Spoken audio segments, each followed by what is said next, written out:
Good morning. Can you hear me? Good morning. You are muted. I can't hear you, but I could see that you can hear me. There we go. Awesome.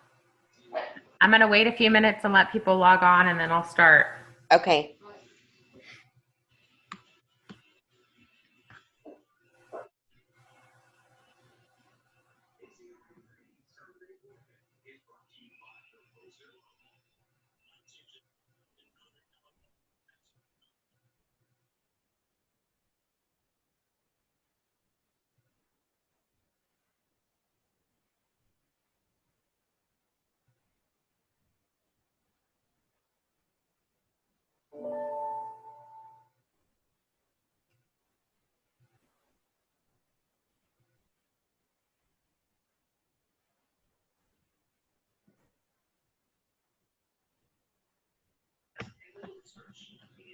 Good morning. Can you hear me?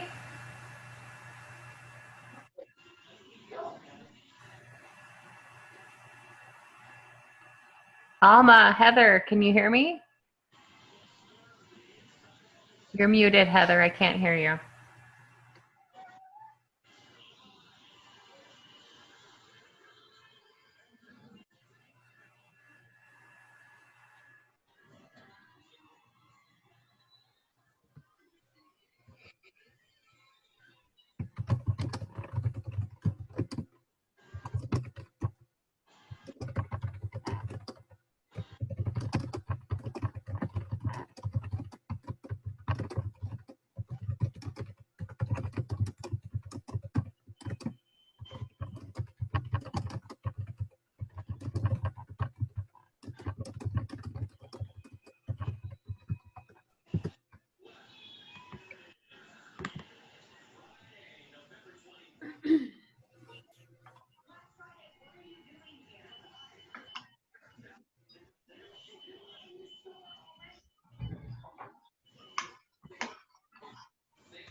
How are you guys? Did you go out and do Black Friday shopping? Oh, no. No way. Me either. Considering it started last night, I don't even know what the thrill of going out on Friday is now. Yeah, no. We drove by Best Buy, saw the line, and said, forget it. Yeah. I don't need a new TV. I hardly watch the ones I have. I'm good.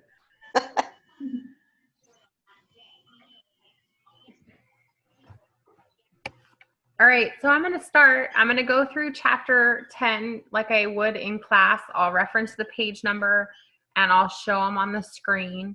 And then you're welcome to speak if you have questions, or you can keep yourself muted, or you can type in the chat. I have the chat up as well.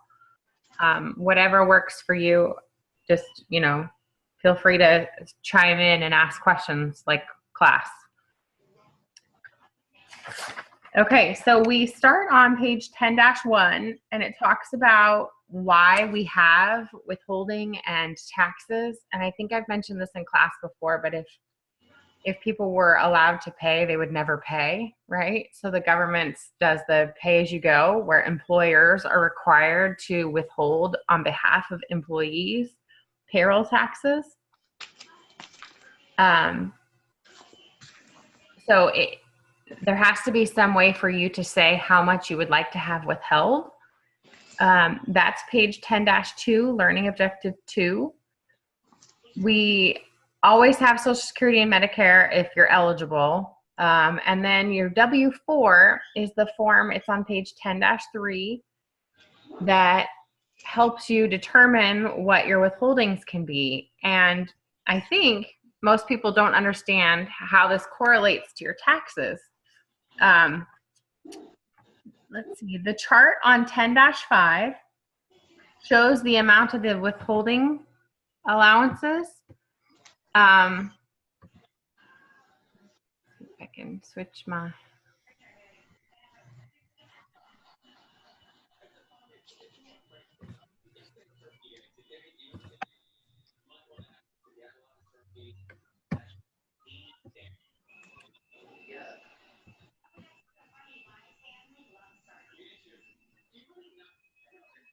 Okay, so we know now that the exemption or the withholding is $4,050.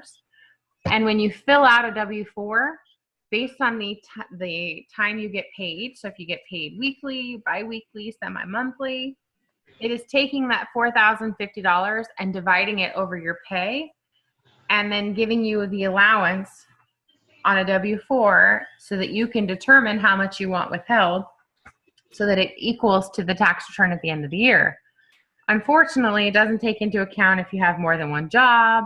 It doesn't take into account if you have itemized deductions. It basically doesn't take into account if you have anything else on your tax return. But what they did is they put it in on page 10-4 worksheets. And we know from experience how well worksheets work, right? They're confusing and they take a lot to calculate and they still may not get you exactly where you want to go. So what you would do is you claim the number of allowances based on how many exemptions you want to have. So if you're single, you have one job, no itemized deductions, you should just claim one allowance. That's kind of the rule. But it doesn't always work that way. But that's where we're going to start, and that's what we're going to use.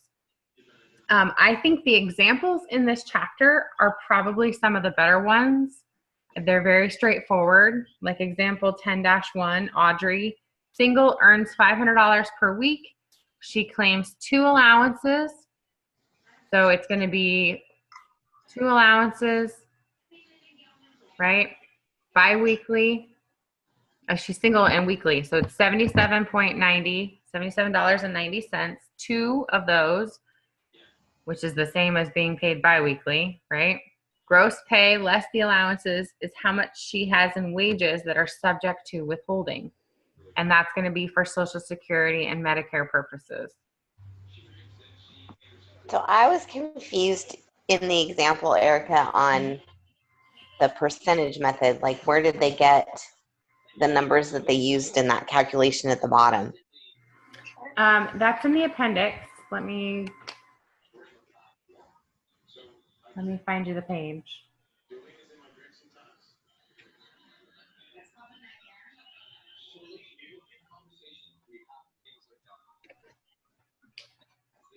I want to say it's F, right? Which one? Appendix F on page F-1. Oh, it's in the back. Okay. Yeah.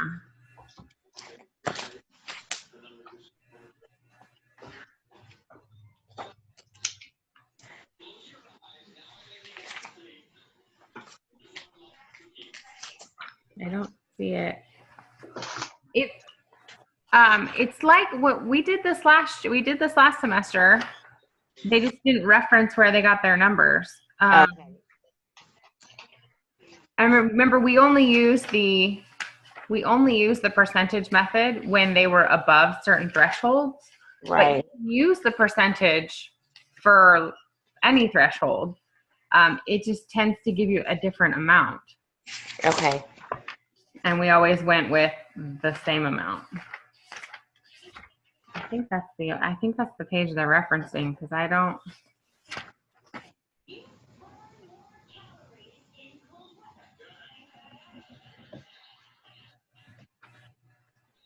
It's the only one that I see. But I can go through the percentage method again if we don't really need it for this chapter. Hey, that's okay. Okay, and then I'm going to Skip ahead to 10-7, where we talk about Wait, FICA. hold on. The percentage method, they use it a bunch of times in all the problems for chapter 10. In the homework? In the homework, yeah. Almost, there's like 5 or 6 of them that use the percentage method, which is like a chart that they give you. Yeah, I think the chart that they give you is better than them referencing the appendix. The appendix. Yeah. Well, if they give us a chart, then I'm sure I can figure it out. I was just like, I looked at the numbers in the example and I was like, okay, where'd those come from? But Have you already done the homework, Heather? Or did Yeah, you? I'm almost done with it. Okay. Oh, if they give me a chart, I'll be fine. They use like the partial wage rate. I think there's like one that uses the percentage method. If I remember correctly. No, actually all of them use that. okay. I'll screenshot it and stick it in the module. Okay. So you have it in one place, and if you want to print it, you have it. Okay. FICA is the Federal Insurance Contributions Act, and it includes OASDI, which is what we call Social Security, old age, survivors, disability insurance, and then Medicare, which is supposed to be the insurance portion of it. The threshold for Social Security for 2016 was $118,500, and it's 6.2% of your wages up to that amount, right? Medicare, there is no threshold, there is no limit. So it's 1.45% on anything that you make. If you make more than $250,000, then you'll also pay that additional 0.9. Okay, this is on page 10-7. On 10-8, it talks about tips. If you receive tips, you're supposed to let your employer know so that they can include those in your taxable wages.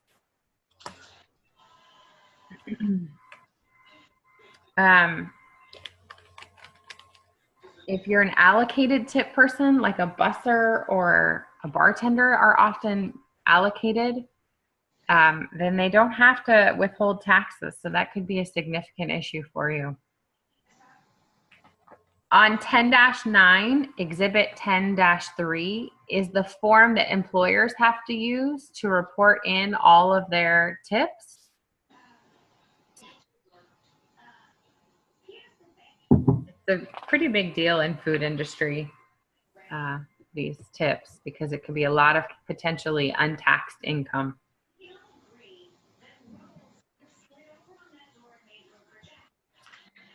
Okay, learning objective 3 on page 10-10. So employers are responsible for paying over these taxes. They have to make tax deposits. It depends on when they pay and how large in quantity their taxes are. But for the most part, people are semi-weekly. I would say that's more common than not. You have to use EFTPS, which is the Electronic Federal Tax Payment System. It's online, it's electronic, it's like EFT, out of your bank. You used to take a deposit slip to the bank with your check and deposit it to your own bank, and then your bank would transfer it to the federal government, but unfortunately, everything has to be electronic now. So the 3 taxes that you pay with your tax payments is Social Security, Medicare, and income tax withholding. And those are the 3 types of taxes that are deposited this way, but there's actually 5 amounts total. It's the federal income tax that's withheld from the employee. It's the Social Security that's withheld from the employee. It's the Medicare that's withheld from the employee. And then it's the Social Security tax portion that the employer has to pay, and the Medicare tax that the employer has to pay. So one amount of wages is taxed twice for the employee and the employer. Questions so far? How are we doing? Okay, example 10-7 talks about the look back period. To determine how often you have to make your tax deposits, if it's more than $50,000 in the look back period, which is 4 quarters going back, it's basically you go back 6 quarters, and then the oldest 4 are the look back period. If it's more than 50,000, you have to deposit semi-weekly. If it's less, then it's usually monthly, and then it would be due the 15th of the following month after the month of the taxes. You're still required to use EFTPS no matter what your method is, unless it's under a certain amount, then you can pay it, but that's very rare.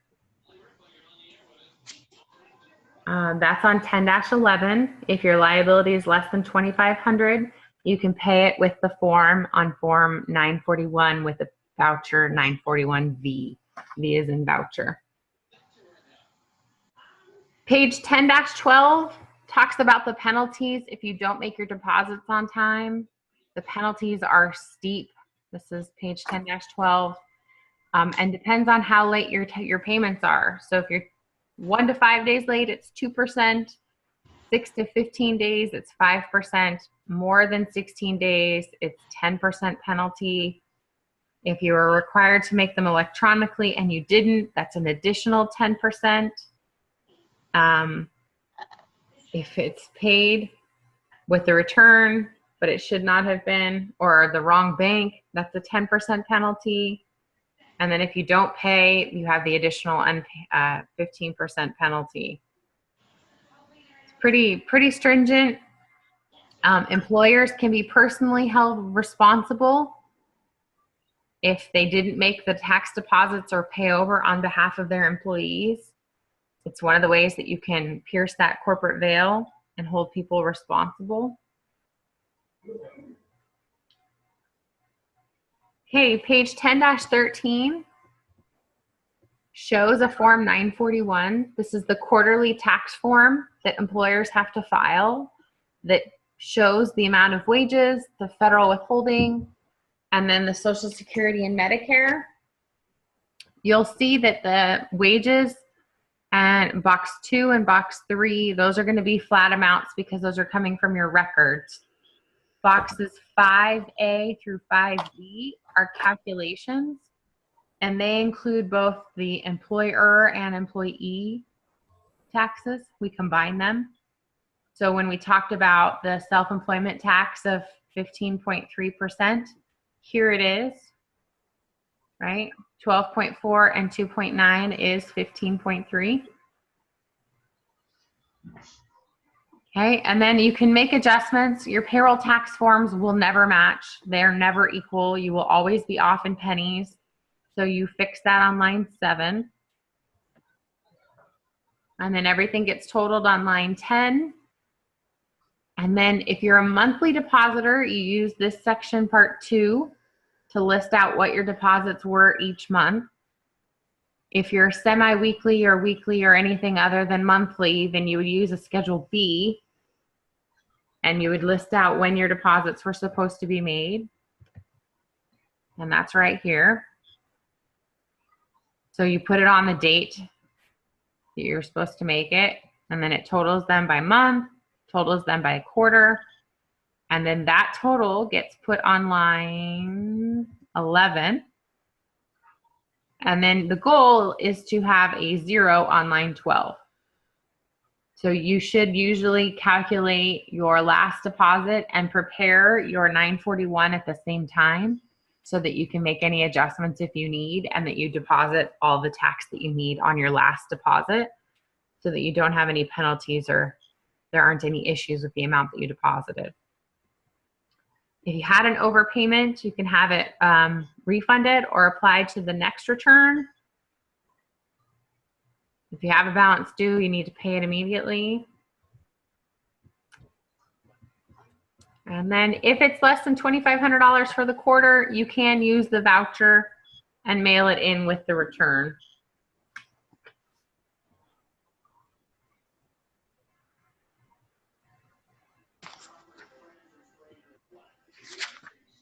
Okay, learning objective 4.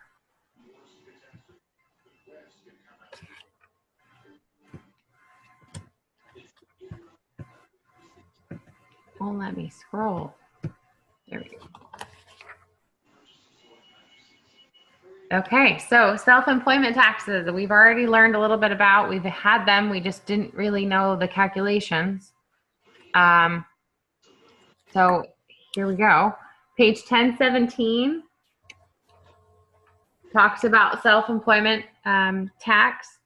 It's 15.3%, but the same rules apply for Social Security and Medicare.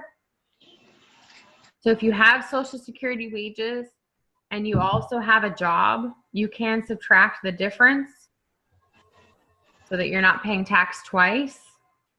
And then we only pay tax on 92.35% of our net earnings. And if we make less than $400, it's not tax. It's not taxable. There's no self-employment tax. Although if you have a 1099 that indicates more than $600, because that's who's required to send you a 1099, you will likely get a notice from the IRS that you did not file a Schedule C or did not include the income, even if you made less than $400. So we usually would recommend that you include the income and generate whatever self-employed income you have, even if it's less than $400, so that the income is reported on your tax return and you don't get any notices.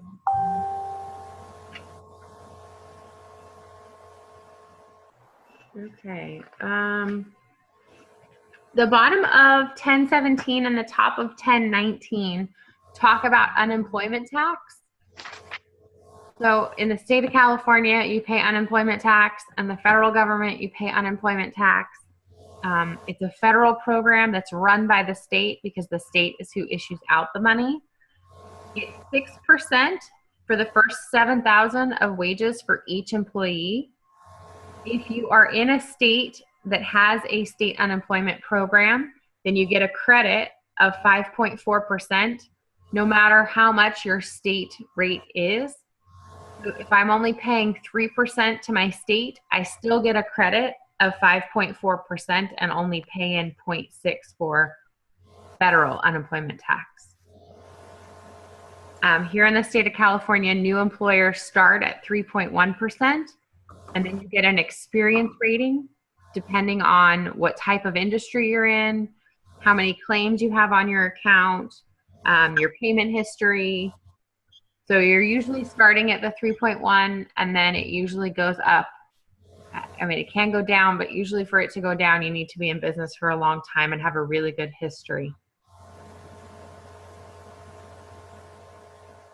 You file federal unemployment taxes on a form 940, and this is on page 1021. I'm going to kind of go out of order because we jump back to household employees. You don't put the exhibits with the topics. So it looks very similar to a 941. In part one, you say what state you're in if you have multiple states. You list out all of your payments, and then payments that are exempt. Those are separate from the amounts that are above the 7,000. And then line 5 is where you list out the amounts that are above the 7,000.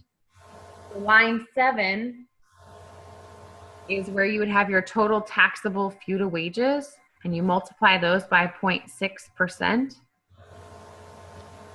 Now, unfortunately, the state of California has not paid back all of our debt from the last market crash. So we still have to pay in, and they don't have a schedule of it in here, but we have to help pay down the debt of the state of California. So we would have something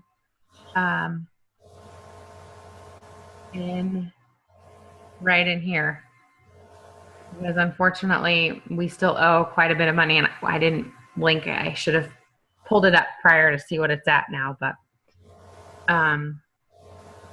so you have to make these deposits usually quarterly. They should be electronic. Depending on your tax, you might be able to pay it if it's 500 or less with the return. But this is an annual form. This is not a quarterly, this is annual. And then each quarter, just like we did with the monthly on the 941, you list out what your liability is in part 5 on the second page.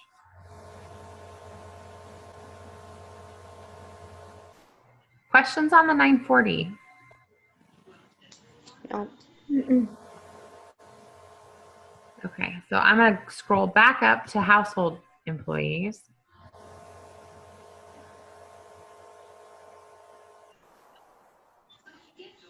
I think I went too far. Is it better online than it is in the book? I'm out of order in the book. Yeah, it is. Okay, so a household worker. This is one of my favorite sections because nobody does this. It's an employee who performs household work in a private home, local college club, fraternity, or sorority. They can be nannies, gardeners, maintenance workers, cooks, maids. If you paid one household employee more than $2,000, they are subject to these rules. If you withheld, or if you paid more than $1,000 to all of them, you have to pay FUTA. So they aren't people that you know. They aren't your spouse. They aren't your relatives. They aren't, the neighbor kid down the street who babysits for you like once a month or something. These are people that you hire that work in your home. They should be treated as employees. But to make it easier and attempt to capture some of the taxes that aren't being paid, they created this Schedule H, which gets included in your personal income tax return. And you have to issue W-2s, and you do everything except filing the 941 separately. It's similar to a 941. It's kind of abbreviated. I mean, if you have a gardener, you're supposed to do a Schedule H. Nobody does, right? If you have a housekeeper, you're supposed to do this, but nobody does. I have seen it in practice with somebody like an au pair, like a nanny who lived in the home. I have seen it in that case, where the person was wanting to be an employee because they're wanting to be, they want taxable income. They want it on the record, but that's not usually the case. So the form is on 1023 and 1024. It goes through the Social Security, Medicare, and federal income tax. And then on the back on Exhibit 10.8, that is the FUTA. It's all in one. It's supposed to make it easier so that it actually gets reported. Don't most gardeners, aren't they usually like have their own business income? Yes. Okay. Yeah. So like they report their own income, so we wouldn't have to do that, right? Right. Well, I mean, in essence, depending on your relationship, they may qualify as an independent contractor or they may qualify as an employee. If you have very specific rules and you're very, like you provide the tools and you tell them exactly what to do and when to do it, then they're more an employee. If, for example, I have a gardener who mows the grass, he comes on Saturdays, but he can come anytime. He brings his own tools and he brings his own crew, and they do what they do when they do it, and I don't tell them anything, right? Okay. My agreement with them is just to mow the grass. And they have other customers. Right, and they have lots of other customers. Right. I think that's how most people have gardeners. I mean, unless you are very wealthy and have like lots of property, I guess. Yeah, I mean, it's a fine line, but if they qualify more as an independent contractor, you have an agreement, they come 4 times a month. When they come is up to them. They bring their own tools.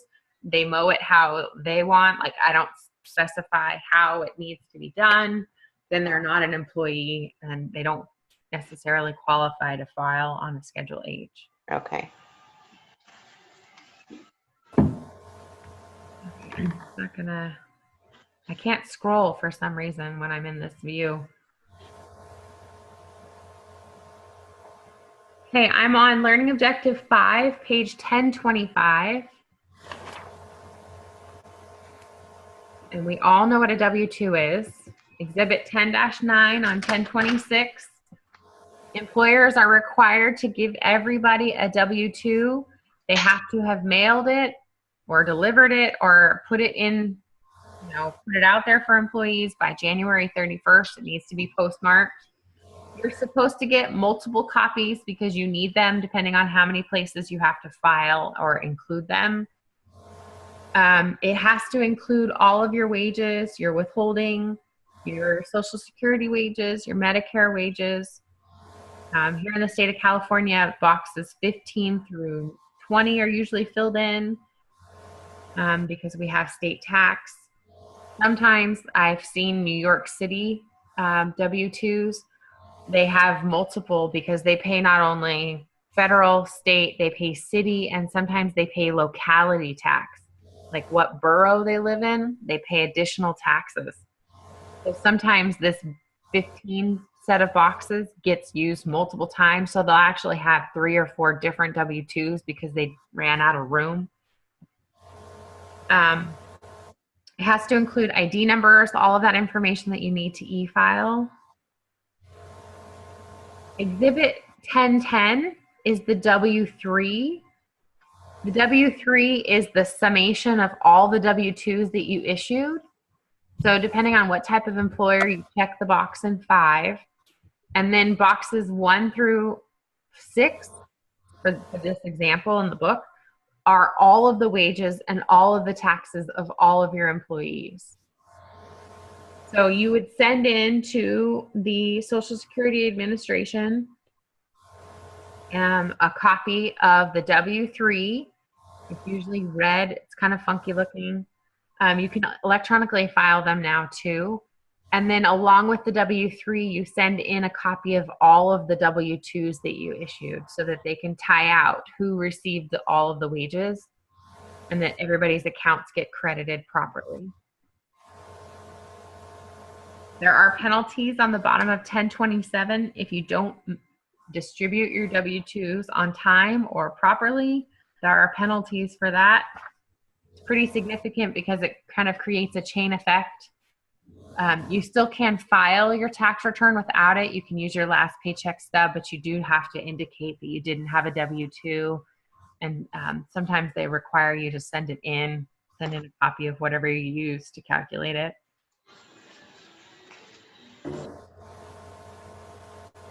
I'm on 1028, Learning Objective 6.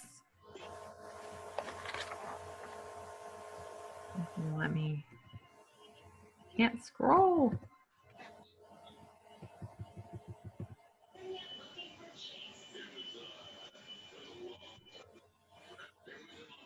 Okay, supplemental wage payments. These are like bonuses or when you're paid out of your normal sequence, right? If it were a single payment, they're treated differently depending on how it's paid and if you're having taxes withheld.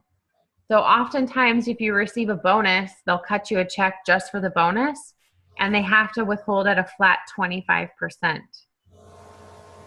That's just the way it's issued, and that's one of the 2 methods here listed. If they include the bonus on your normal paycheck, then they have the option of either withholding the flat 25%, or they have to just add it to the regular wages and then treat it as wages and withhold as normal. They're still taxable, even though they're supplemental. They're taxed for Social Security, Medicare, and FUTA and SUTA, just like your normal wages. They're not any different. Page 1029, backup withholding. Sometimes an employer or a business will be notified that they need to withhold backup withholding. So depending on the form W-9, they may have to withhold 28% because they either have a balance due or they haven't met certain requirements, and so they have to have what's called backup withholding. If you didn't provide a taxpayer ID number, you're supposed to withhold backup withholding. Form W-9, this is where you provide the person that's going to be paying you with all of your information and your ID number. And usually if you don't provide this, then it kind of creates an issue, and the person you're in a relationship with, the business will either not pay you or consider not employing you or not having a business relationship with you. It depends on what type of ID you have, how it's filled out, PINs versus social security numbers or EINs. There's an example on 10-30, Exhibit 1011, where you indicate what type of business or entity you are and what your ID number is. And then part 2 is where you sign your life away. Certify that this is your information and you're not lying, or that you're not subject to backup withholding.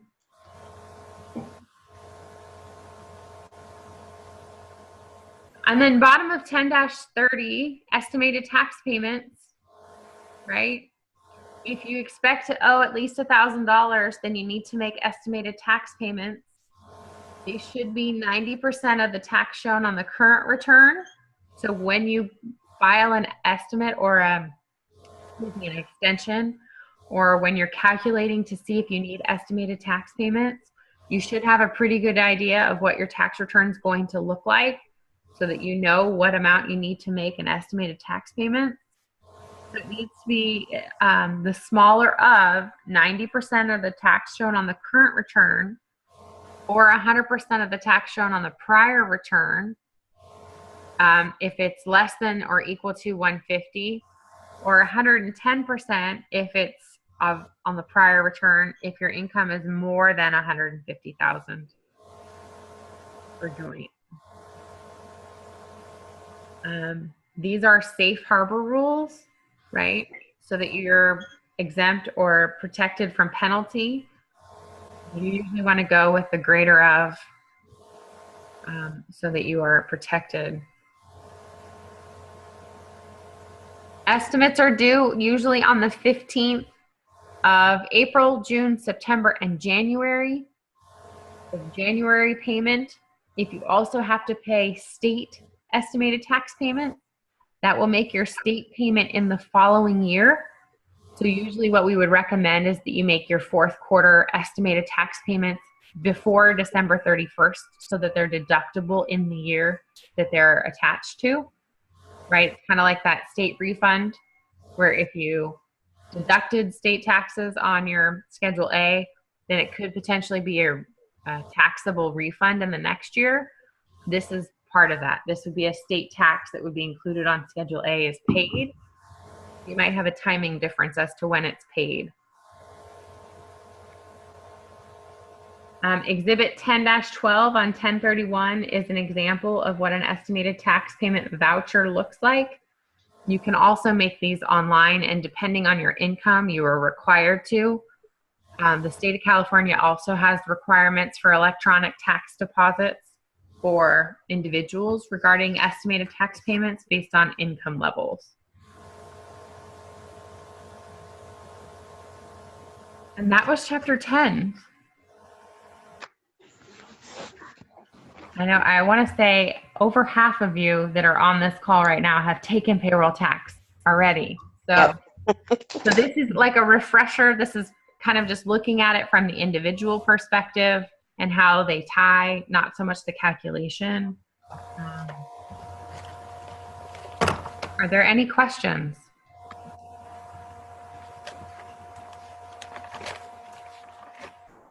So I posted the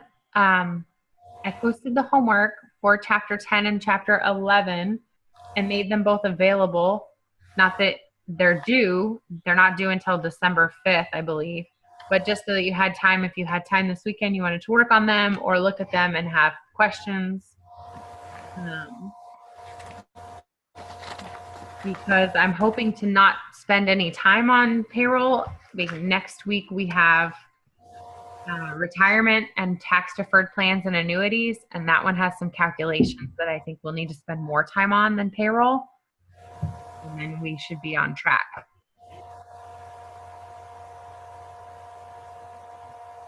Are there any questions? Oh, This was recording, so I will, once it's done, I will post the recording. So if you want to go back and listen to it again, you can, or we can chat about it on Tuesday. I have a question Yes. about the comprehensive problem. Yes. I noticed that there's still 4 out there. Because somebody has submitted the assignment, I cannot remove the 4th one. Okay. So once you submit it, after everybody or after it's been submitted, I will go back in and adjust your score for that 4th question. Okay. Thank you. You're welcome.